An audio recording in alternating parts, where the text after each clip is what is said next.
Hello, this is Tony, And this is Rico.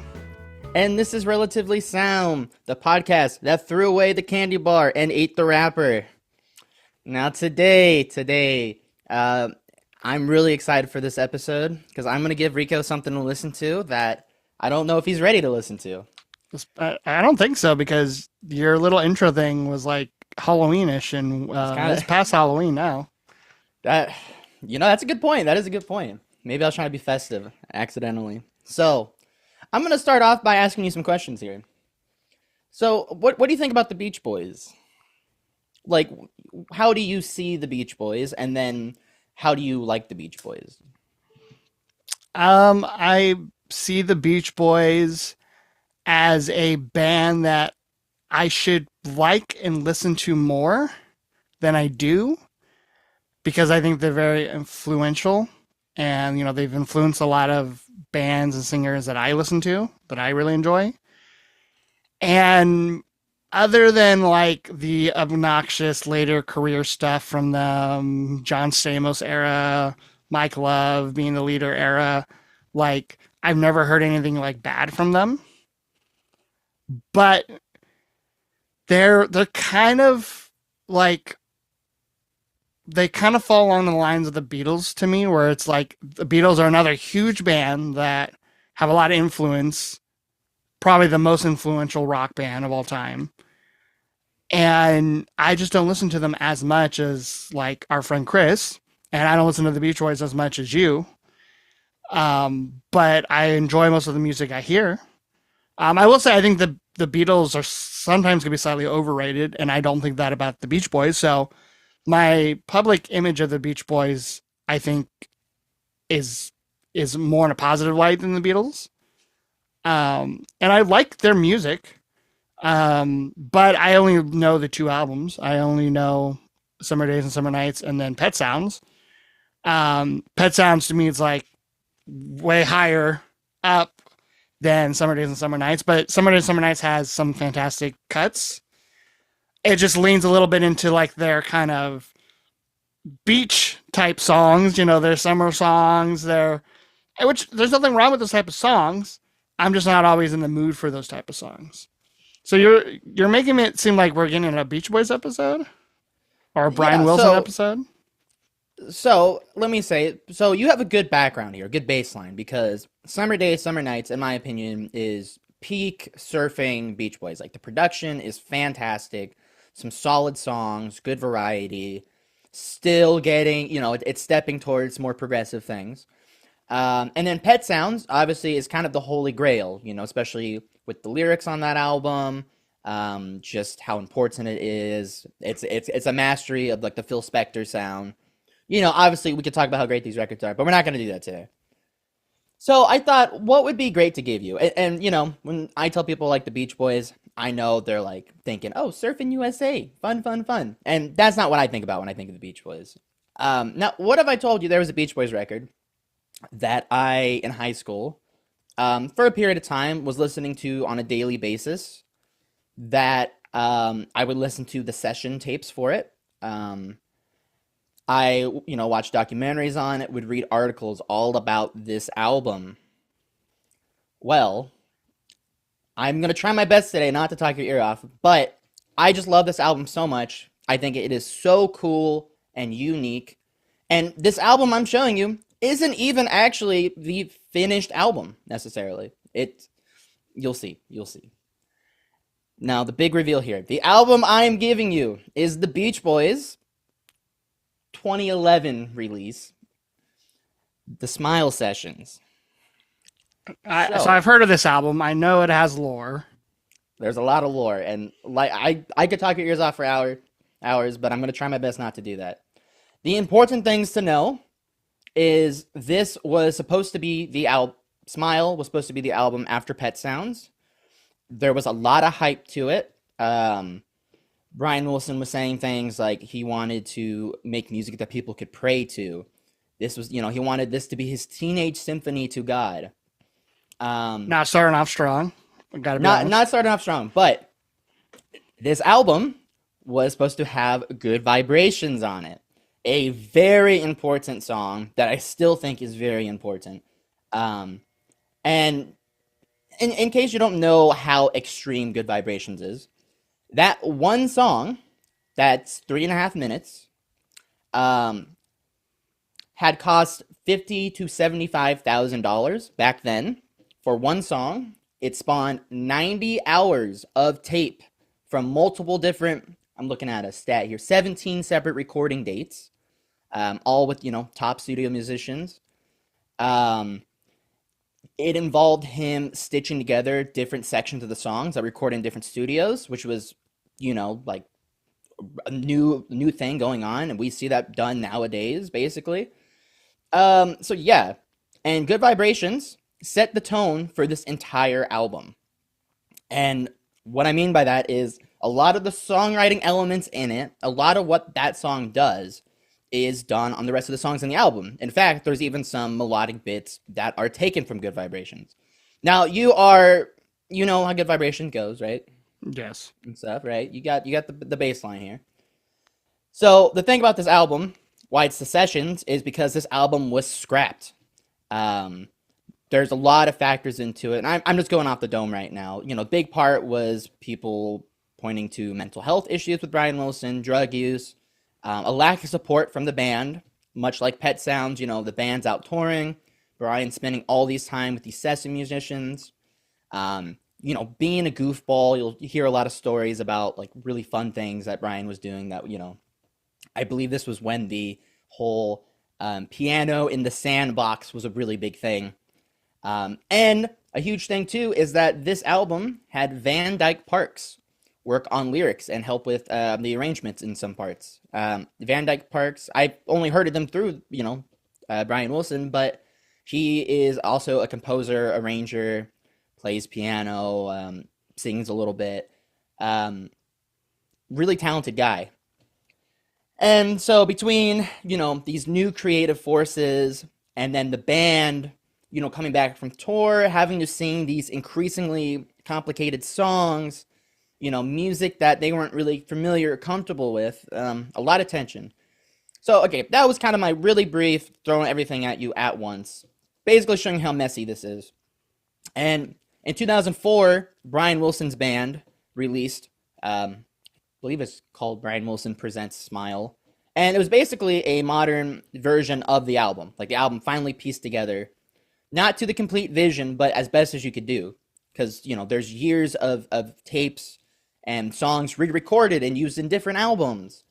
And the Smile sessions, the reason I'm showing you this instead of the 2004, which is more complete than the sessions, is purely because of the Beach Boys blend. Vocally, these guys, young in their prime, I mean, really unique sound, and I think it really sells the record. And you can just hear the youth and the excitement. And yeah, I'm already getting lost in the sauce here. Um, Well, no, but I'm excited. Um, as we go through, I will be giving you some background, trying to help you decipher what is happening. But there definitely will be a lot of times where I'm just gonna let you just soak it up. I don't expect you to have final thoughts on this record on a first listen. I know I didn't. But as you can tell, I love this thing. I think it's so cool. I love the lore. I would recommend a particular documentary and an article that I'll send to you later to check out. no, this seems like a good pick. Our listeners won't know this, but we're recording this today on your birthday. So this does seem like a really good pick because it seems like probably in your top 10 albums of all time. It's a hard one to say because it's not even a finished album Yeah, to I the know, I vision. understand, but But this might be with some of your favorite groups of songs, yeah, to me as a record, it's hard to say this is my favorite Beach Boys album because of just it being so Yeah, different. But if I said that, there's times in my life where I would say that for sure. yeah. So, without further ado, we're going to go ahead and be listening to this, reacting. Feel free to hop over to the YouTube page if you want to see Rico's reaction, and hopefully he likes it. I'll let you know if I don't. All right, let's do it. All right, so if you're watching on YouTube, you just saw my first reaction to the Smile Sessions, Tony's pick for this week. Hell yeah. And you might have noticed from my reaction, it was a lot to take in. And we just listened to like the normal album version of like the first disc of the box set, basically. We didn't even get to all the bonus tracks or other versions of the songs. So Tony and I decided it would be best if I took a couple more days to digest the album. And in addition to that, Tony decided it would be good for me to listen to a couple other things related to the album. I mean, there's a lot I could have listened to, but Tony made me a playlist with some alternative versions of the songs that made it onto other versions of the album, um, along with a live performance of the album that Brian Wilson did. And I watched that.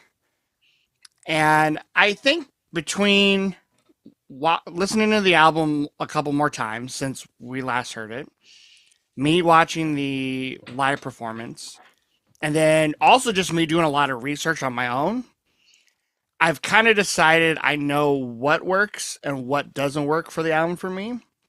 And I have a lot of statements. So you can tell me where I'm justified and where I'm not.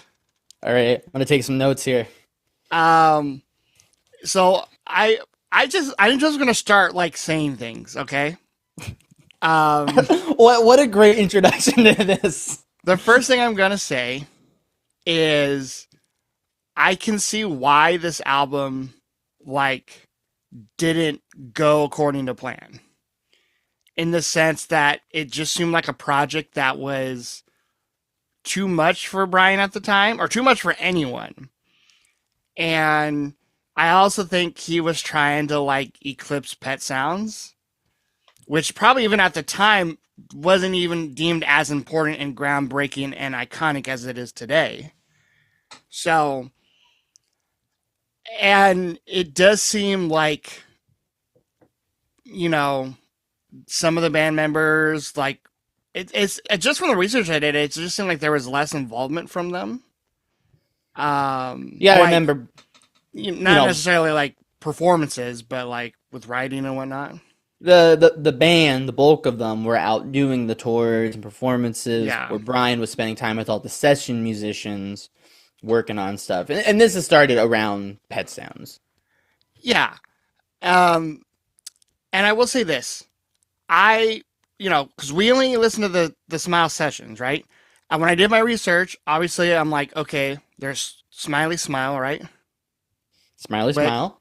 which was like, I think from what I read, fans were like a little let down, and it just seemed like there was a better version of the album, and maybe what Brian had envisioned was definitely not that version of the album. And so I didn't listen. Besides some of the songs that Tony sent me on that playlist, I did not listen to that version of the album in whole, right? And then I also noticed I made the connection that that live performance on YouTube you sent me, right, that Brian did in like 2004, Yeah. was basically like the live version of the his solo version of the album, right? Just titled Yes. Smile. Uh, Yes. I- it might be called Brian Wilson Presents Smile. Oh I'm making yeah, I that think you're up. right. Yeah, Okay. yeah, Tiny, yeah. tiny thing. Yeah. So, and that version is slightly different than the version we listened to on the Smile sessions. Like he moved a couple of the tracks around. Like I'm in great shape. He like connected it to another song, so like it wasn't in the it wasn't song number 5 like how we listened to it on the Smile sessions. Um, Yeah, a quick little run of like the biggest differences would definitely be Love to Say Dada actually gets finished and turns into In Blue Hawaii. I think that's honestly probably the biggest thing. There's some added vocals to Holiday, as well as Roll Plymouth Rock. Oh yeah, which is no longer called Do yeah, You Like Worms? I read that as well. And then also there was not really many lyrics, but there was actually lyrics to the song "Look," song for children, right? Oh yes, yes, good call, Yeah. good catch. Yeah, that is So, right. because I remember when I was watching the live performance, while I was like watching it, I was also on Wikipedia, like kind of doing my reading. Nice. And when I was like, wait, this is an instrumental track, but they're singing, albeit not too many words. It was just like the same phrase, but I'm like, okay. And then I read more and I was like, oh, okay, yeah, because when he redid it, like, so my other like statement I'm going to say is that I prefer the album. I prefer consuming the album through the live performance for multiple reasons. One, first of all, Brian just looks like he's having a lot of fun. And maybe that's because when he released the Brian Wilson Presents Smile, in his mind, he was like, okay, I finally am releasing a version of the album that like I'm proud of and like is finished. Even though I did read that when the Smile sessions, like the box set was completed, he like almost broke down in tears because he was like just so happy to have like maybe even the most final version of the album completed. But watching live performance, like he's having fun. The backing band, they look like they're having fun. I mean, there's like so many of them, like the horns and multiple keyboardists and background singers, strings, and the crazy guy on percussion. That guy was so entertaining to watch, picking up all the little instruments and the performance did make some of the songs better for me. Because one of my least favorite songs on the album was definitely Vegetables. Oh yeah, that's right. Yeah. And I mean, it was too much tongue in cheek a little bit for me for when they all pulled out the vegetables, even though half of them were fruit. It looked like an apple, like an orange. I'm like, that's not a vegetable, but did they really bust that out? I swear one of the guys. Or do you just not know what vegetables look like? No. I swear one was an apple. Turns out it was like a tomato instead of an apple. Yeah. Which I guess technically, okay. Well, yeah, tomato, but no, yeah, tomatoes are fruit technically. So. Technically. I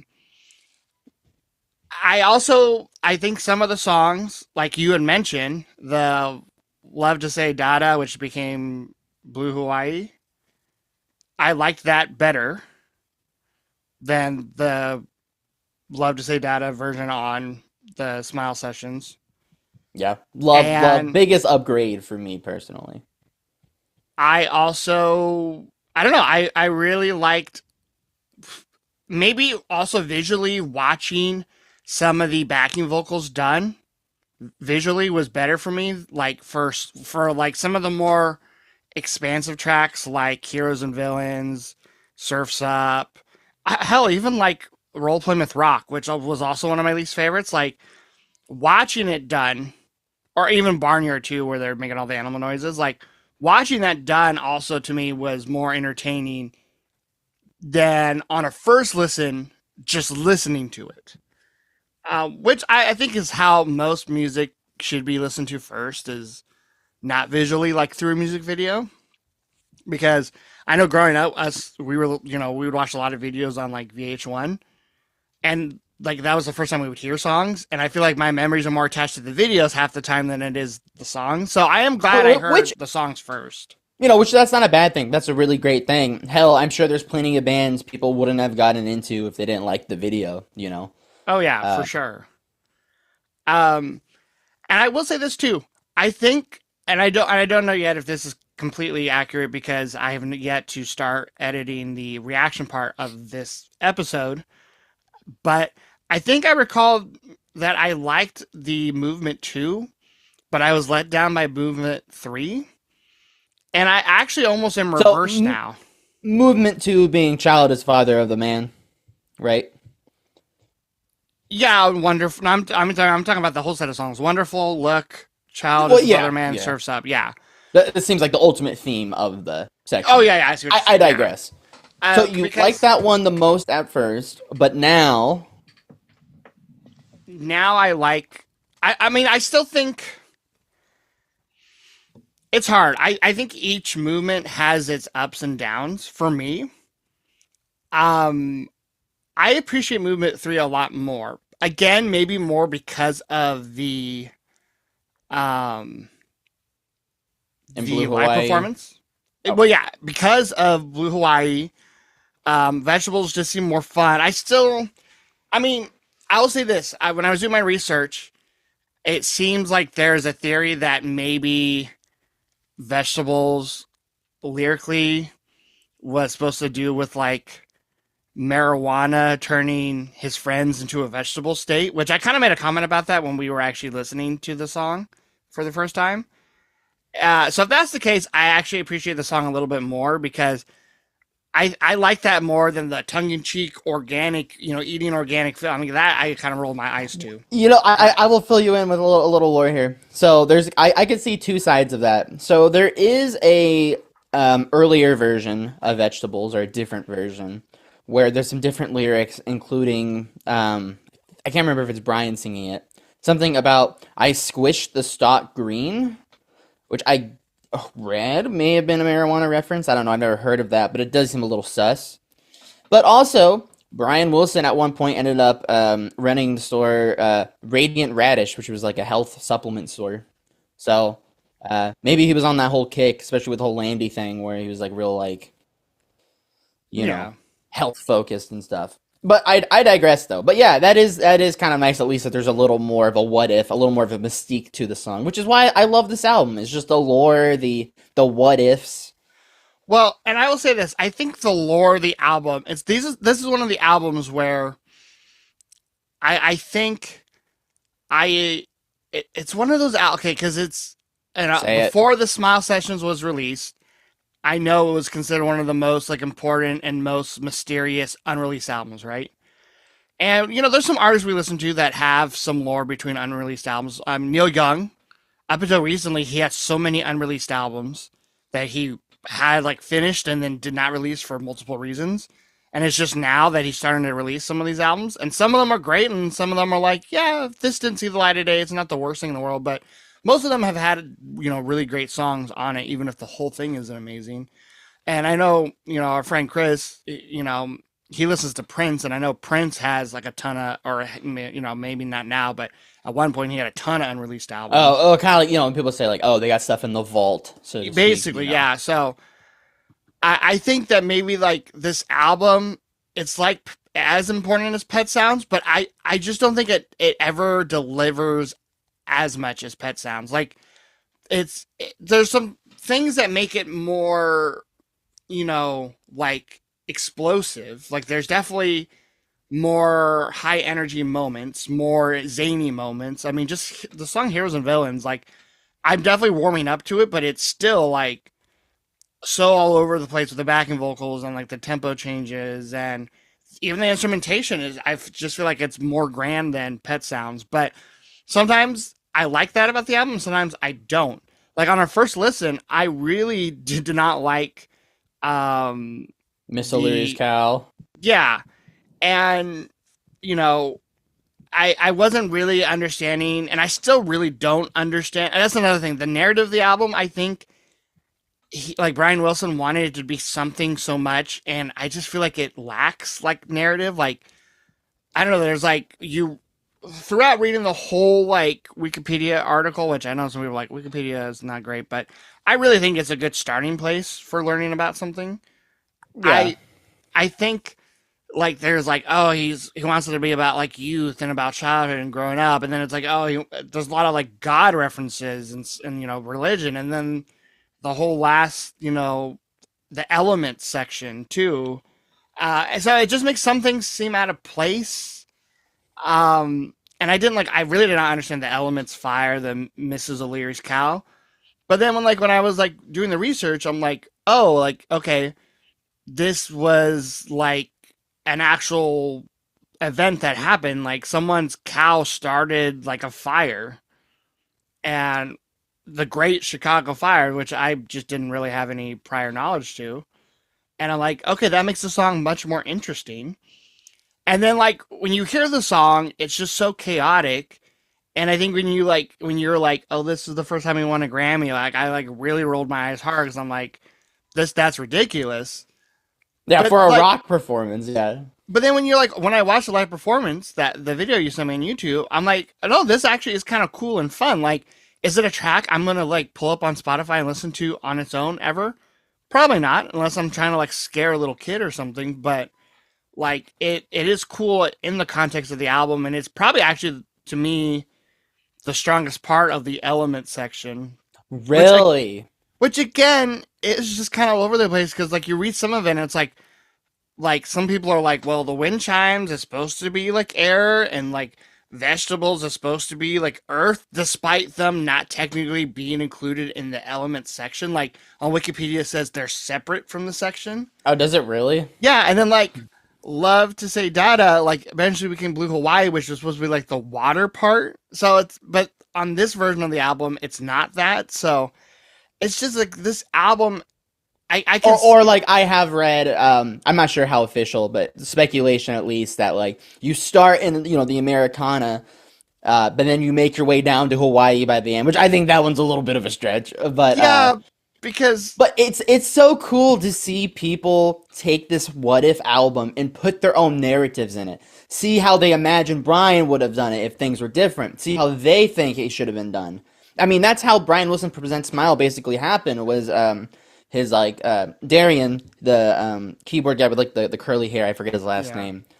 He like came to Brian and was like, "Look what happens when you put these songs from this potential album together. Like this is cool. You should do something with this." And Um, I and that's like that's why this album will be like, if I ever one day, whether it's on the podcast or not, am able to listen to like the major Beach Boy albums, like all of them, or like all of them to a certain point, or even if you just like the ones that are considered like their classics, I'll be very interested to see where I would rank this, because like I have no idea right now. Like I from the three albums I've heard now from the Beach Boys, Pet Sounds, this, and Summer Days, Summer Nights, like Pet Sounds is like the clear winner, and it is still my favorite out of the three. Pet Sounds is just so consistent. And I yes. actually, Summer Days, Summer Nights is consistent too for what it is. It's definitely more of a Yes. fun album, but this one is just so like all over the place, and some of it is good, some of it is bad. And like I definitely understand your point in saying that like people putting their own spin and narrative on the album is kind of what makes it so great. And I do kind of agree. Right now in my life, I kind of, the albums that I'm listening to that I'm really enjoying are kind of albums that actually have more, like if they're going for a concept album, I kind of like them to be a little bit more concrete. There's an album Fair. we're going to cover soon on the podcast that has a very concrete.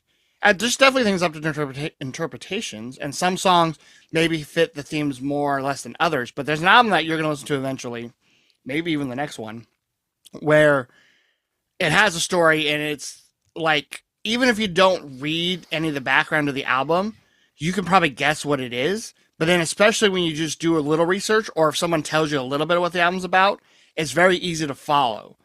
And that's obviously easier for the listener, which is why I think this album is more impressive, because it's harder to piece together.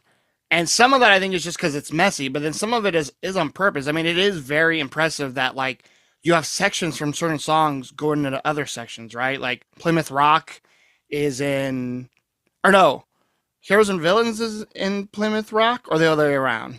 Yeah. Plymouth Heroes and Villain. Yeah, returns and roll Yeah. Plymouth Rock. In I think it is the end of Heroes and Villains on the Brian Wilson Presents Smile version. Um, in one of the closing sections, they have a string instrument do the melody from Surf's Up, where they sing "Canvas the Town" and brush the backdrop. Like that is a super cool detail that they added in this version of it.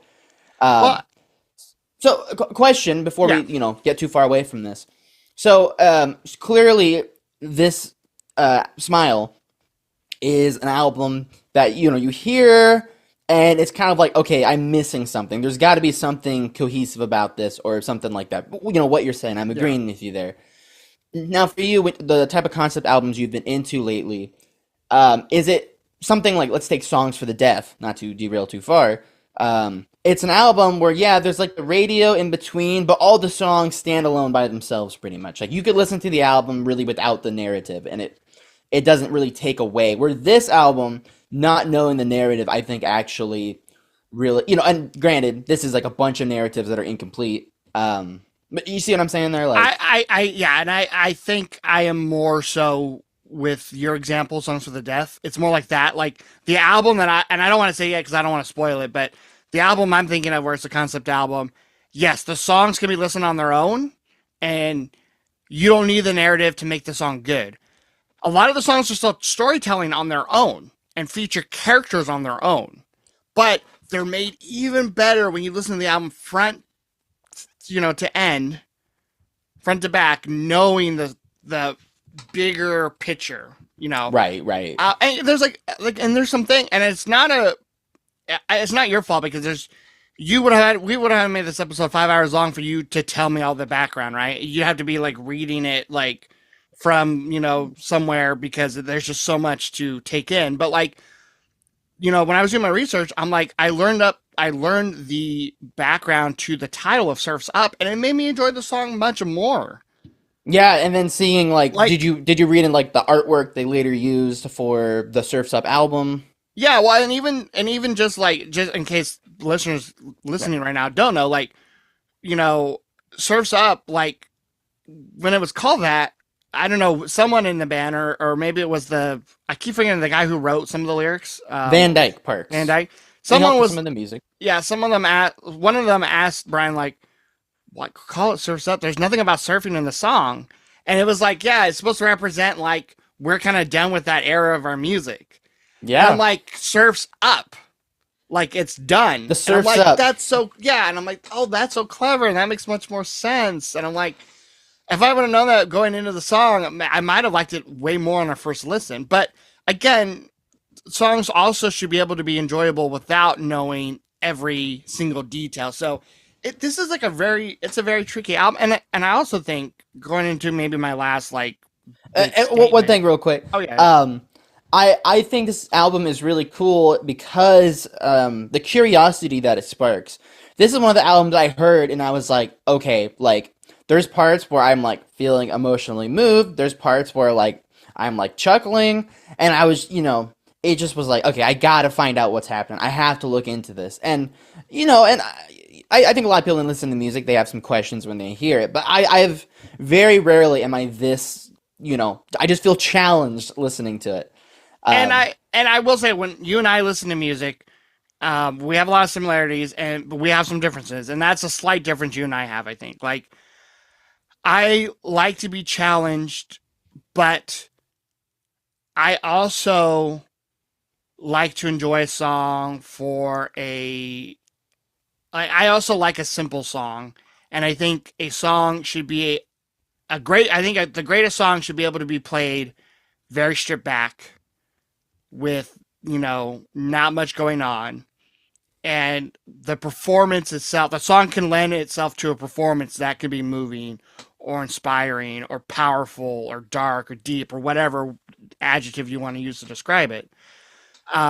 And that's where we slightly differ, at least so far, like with the music I listen to. I know down the road you're going to give me some more maybe progressive music, prog, and that type of stuff. And I'm excited for that because, like, I will say, like, on a first listen, something like Asia from Steely Dan was challenging, but now I love it. I mean, I went out and bought the album on vinyl, and, like, my least favorite song from that album, the title track, ended up being, like, my favorite song. So, and I do think that can happen with this album.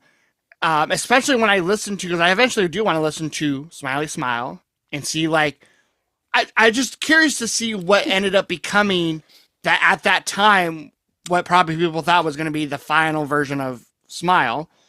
And then I would like to listen to the albums where some of these songs ended up. Because, for example, when you sent me that playlist, one of the songs on the playlist was called Little Bird, right? Which reminded me what yes, album that ended up on. from Friends.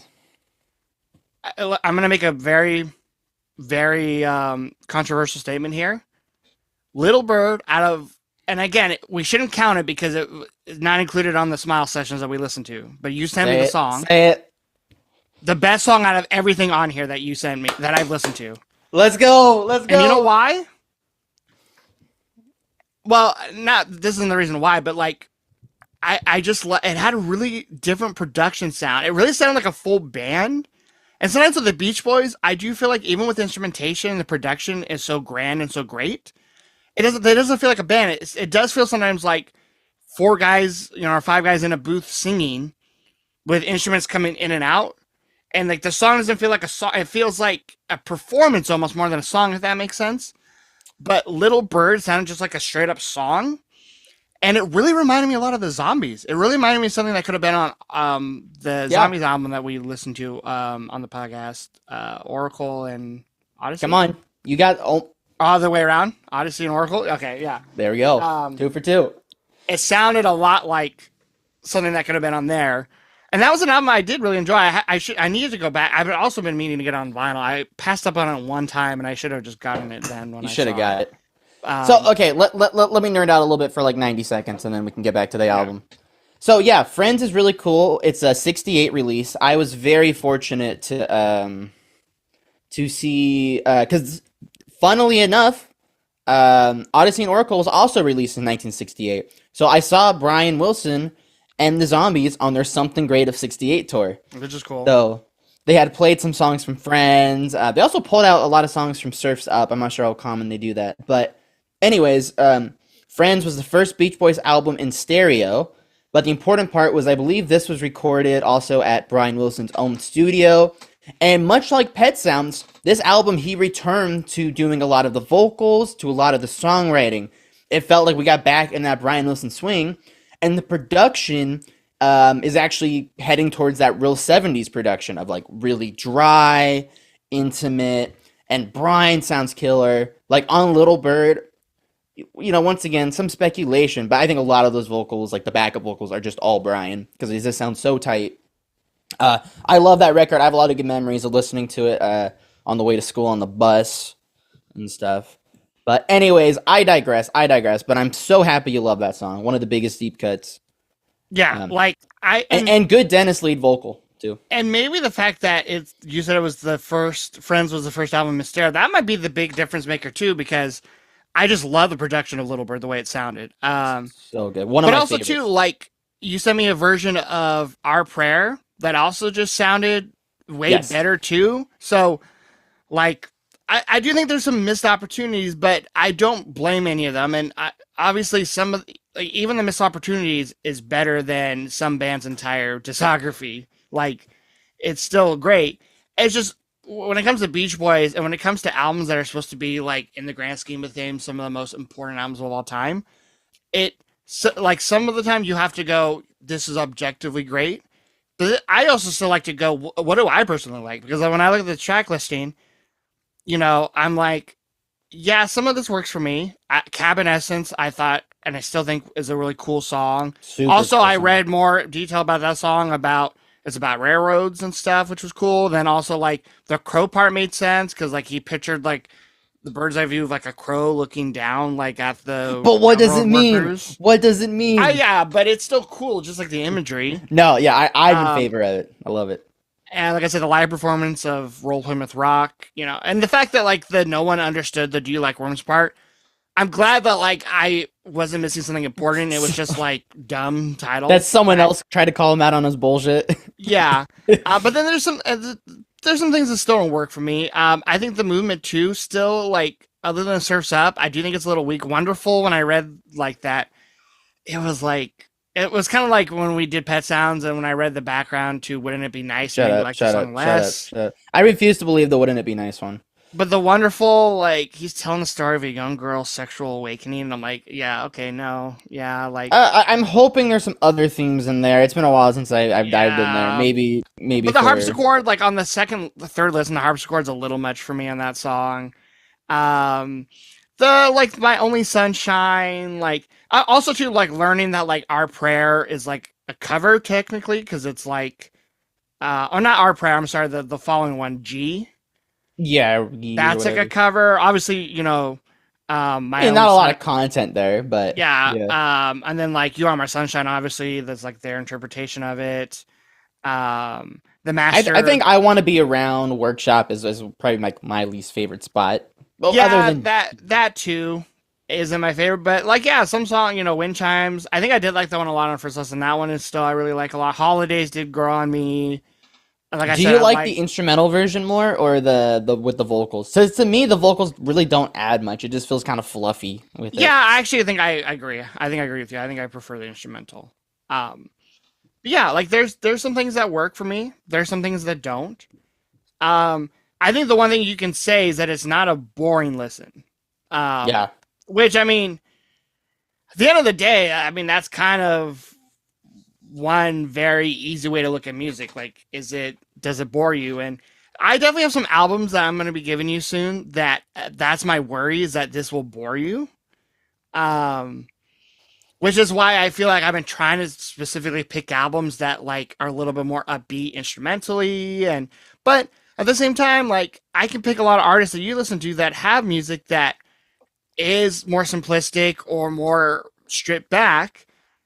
So it's not like that you always need a smile type album or a you know progressive album to really enjoy it. But Yeah. I mean, and uh, I feel like a lot of times with the more simpler, we'll just say boring for lack of better words, albums, sometimes those are the ones you kind of just need to spend time with it by yourself, yeah, and you know there's some albums which is great. and Yeah. there's some albums I've given you that I thought you would not find boring, like the Wild the Innocent from Bruce. And I understand that where I went Let's not wrong. go there. I understand Let's where I not went go wrong with there. that pick. But yeah, I mean, so I I've come closer to understanding this album, and I have also understand that some of it means not that there is no understanding, because some Yes. of it is Smart. like just like it. It's an album that like had potential, and then like Smile Smile came out, and it's like wasted potential, but then redemption with the Brian Wilson Presents Smile. I think the live performance is fantastic. Is probably my favorite out of the versions I've heard. My favorite. Possibly what I think is probably like the best live performance I've ever like seen a clip of ever. Like it's Yeah, impressive. It sounds great. I mean, there's definitely probably some post audio production there, but regardless, don't they also show? I know they show Van Dyke Parks in the crowd at the end. I think don't they also show Paul McCartney? that I'm not entirely sure because I will say Oh yeah, you were like reading stuff too. I Yeah, was kind of going back and forth. Yeah, so if yeah, no problem. they might have showed him and I totally missed it. To be fair, I don't even remember seeing the Van Dyke person, but I don't know what he You looks like don't think you too. know what he looks Yeah, like though? so Yeah. but I know what Paul McCartney looks like, so I would have noticed him. But I was What the fuck? reading, you know, yeah, Amazing reference. Okay. but I don't know if I know that reference. The foreigner thing. He's like foreigner's not in Oh yeah, the yeah, Hall of yeah, Fame. yeah. I sent you What the that. That fuck? Yeah. I I think I saved that video on Instagram and I go back to it every now and again because I just my favorite part though is not even the what the fuck part. It's his little like he does like a little like oh like at the end Uh, like oh yeah, it is separate. Yeah, that's right. I think I've seen another video where he does something similar. So I don't know if it's like a calling card for him to like end a random funny thing with him going like oh I don't know it's funny but Yeah, it's a great this one. might be cut out because I know some listeners are like the fuck are you guys talking about at this point but That's what makes it good.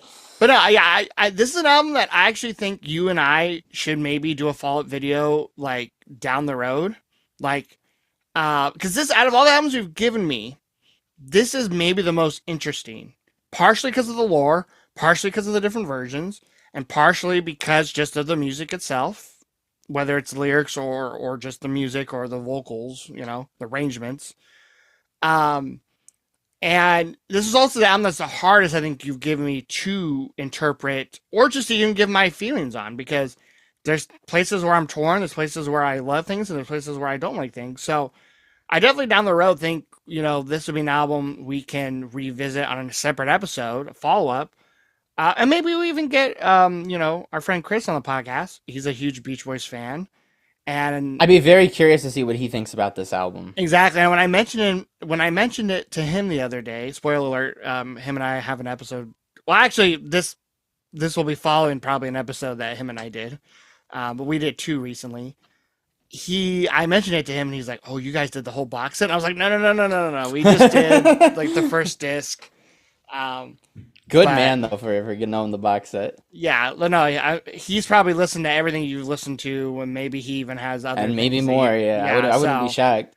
but no, yeah, I on the first listen, I was so unsure, and I think the reaction is going to be a little like. Hopefully, people listening to this, or watching this, stick around for this section of the video because after giving it, you know, close to a week for it to digest and settle, and having the research and having the other versions you sent me, I definitely, you know, there was things on our first listen that I missed and didn't appreciate.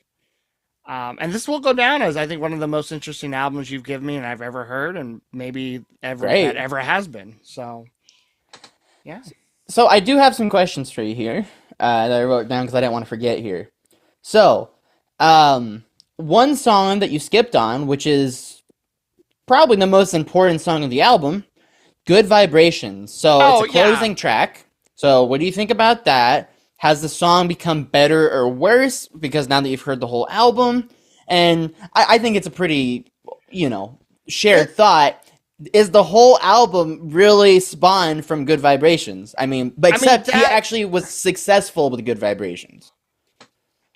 I'll say this. One, it the whole album doesn't make me like Good Vibrations less or more. It's a song that I've always enjoyed. I don't put it up there with like God Only Knows like some people do, but I understand why some people would. And like I'm sure you might even maybe prefer Good Vibrations to God Only Knows, but I don't know if I would say I prefer it, but it definitely is a very historically significant yeah, and impressive I song. think God Only But Knows is the better song or the one I prefer. But the album doesn't make me like it less or more. I will say that it does sound like Good Vibrations is what the whole album was trying to be in one song, and I think it does. The concept of the song of the album does work better with the song. But I will say it does feel a little out of place on the album. I will say that. Like it I mean, I'm it glad it was feels the most like a song, which is kind of weird to say that, but it's true. well, and that's why I love Little Bird because whichever time I say that title, I keep almost wanting to say Little Wing. Dude, I would But love to hear Brian Wilson cover Little Wing. well, I mean, I did read on Wikipedia, and I think you told me too that like Jimi Hendrix had good Kind of things to say brushed about off the song. No, yeah, good things to say about heroes and villains. Did he? I could have sworn he I kind thought of it like was brushed it off. no, I thought it was good. Actually, I can pull it Maybe up we're really quick interpreting. because hold on, because they actually have a picture of him when it comes to like the people's oh no, yeah, you're right. You're right. He's dismissed the single as psychedelic barbershop quartet. I guess I didn't see the word dismissed, and I thought psychedelic barbershop quartet was a praise from Jimi I Hendrix. mean, But yeah, he does plenty of psychedelic stuff, so you would think he would. yeah, Anywho's. but no, yeah. I mean, I still think Good Vibrations was classic. It does kind of feel weird on the album, but I also like it's like he got it right on Good Vibrations, and then I feel like he was like pained from not being able to get the rest of the songs right as right as Good Vibrations. Yeah, I also did read that like Miss O'Leary's cow was like the point where they just like were like this is yeah. doomed, which is Thinking that he funny. caused a stream of fire, so he got rid of the song Well, and was like, but we can't. like that's also that song itself is also I guess the turning point where the band knew like this album was not going to be Oh, completed the way he thought it would be, which is funny. Oh, and yeah, the whole he thought he was responsible. That part is like no, absolutely, nuts. ludicrous. Yeah, but There's a really good Smile documentary that you need to watch at some point, and maybe we can give it a watch when if we end up coming back to revisit true. the Yeah, album. that would be good to include. All right, a couple more questions. So, do you think that I gave you the best version to start with? Now, my reasoning here, I do think the live performance is probably the best for showing off the album, for seeing the performance, and all of that. But I just wanted you to have that initial Beach Boys start, to hear their voices, the instrumentation then, what was happening in 68. Like, I mean, I think objectively, yes. Like I think someone listening to a song, I think it should always be a studio performance.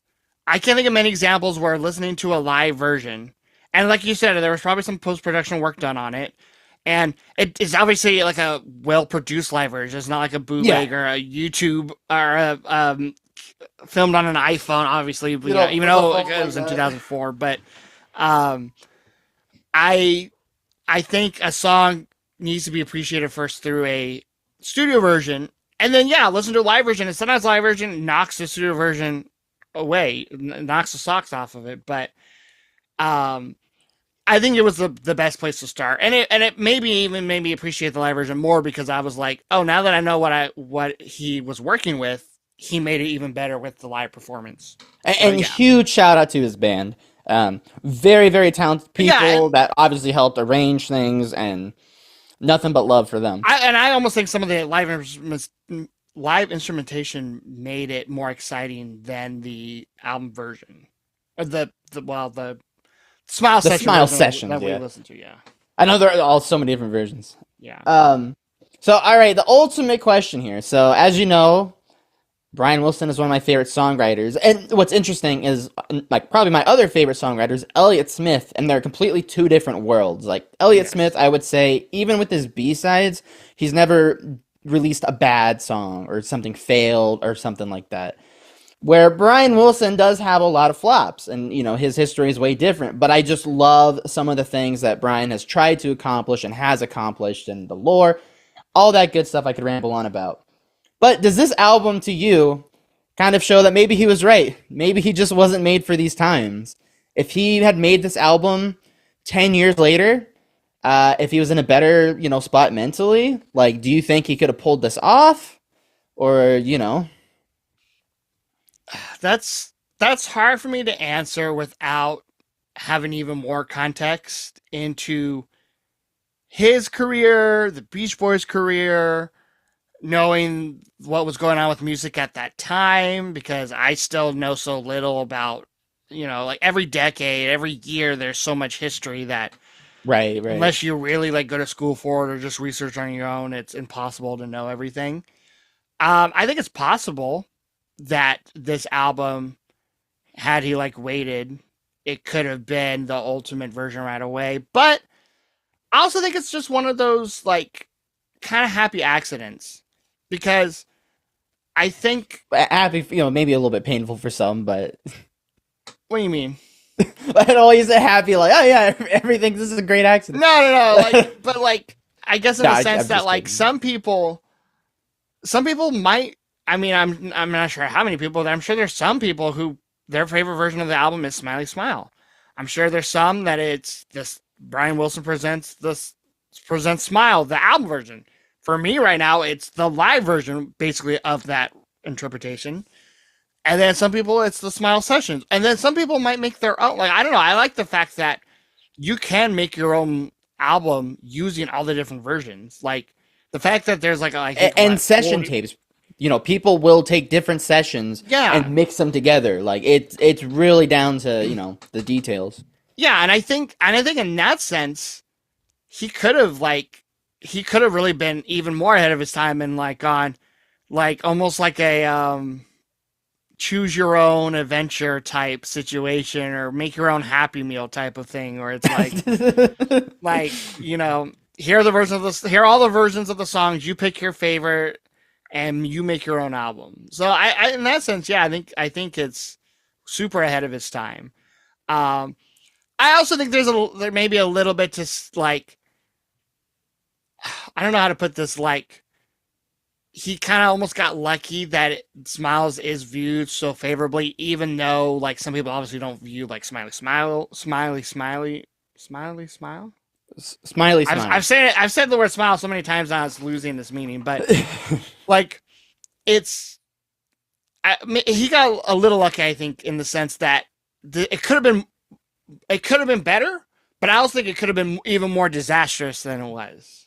Yeah, I mean, to have those amount of talented people and resources at your hands and stuff, like, yeah, I mean, that definitely is lightning in the bottle, no matter how you look at it. But, um, yeah, I'm really glad you enjoyed the album to some extent, and that at the very least, it wasn't a boring listen. I've just been dying to like show you something way more just out there and wacky, and why, Yeah, I why my mean, appreciation for Brian is so wide. yeah, and it's all I know for you. It's like it feels probably like a gamble or a risk, because it's like there was none of that when you gave me the last album, which was Elliott Smith's Figure Eight. You're like, Rico's gonna enjoy this. It'll just be, does he enjoy it as much as the other Elliott albums he's heard?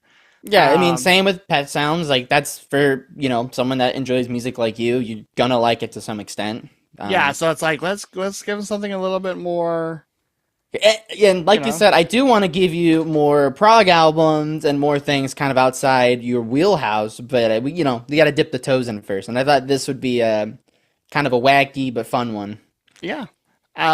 I'm very curious to hear I mean, we don't usually get too many comments on our episodes, but I have a feeling this one maybe will, just because there's so many hardcore Beach Boys fans, and they might hate my takes. I don't think they'll hate your takes because I think like well, you also just are like a really big fan where I'm becoming a fan, so I think more people will be like maybe a little bit more critical to my opinions, but I am curious to hear what people think of my reaction to this album, my post reaction as well. Definitely drop us a comment to let us know what you think of the album as just a Beach Boys fan. Like, is this, do you like this more than Pet Sounds? Is this as important as Pet Sounds? Or, which version of the album do you like the best? Which version of the songs do you like the best? And then, let us know if you think we should, come back to this album down the road, because it's definitely an album that probably deserves even more runtime than this episode will be, which this already might be, this might end up being a 2-part episode or an hour and a half long episode. So, let us know your thoughts on the album. And yeah, until next time, I think next week we're going to be, because I think the previous episode before this one, I think will be a Chris episode, which means the next week's episode will probably also be a Chris episode. But following that, Tony and I should be back with some more album for album episodes. And then I think we do have a Christmas theme one we're going to do next month. I mean, because I think this should come out in November, but if not, we definitely have a Christmas one planned for December. So until then, we hope you take care. And remember, eat a lot, sleep a lot, and brush them like crazy. Yes, eat your vegetables. The worst delivery ever. Vegetables, get it right. Bye-bye.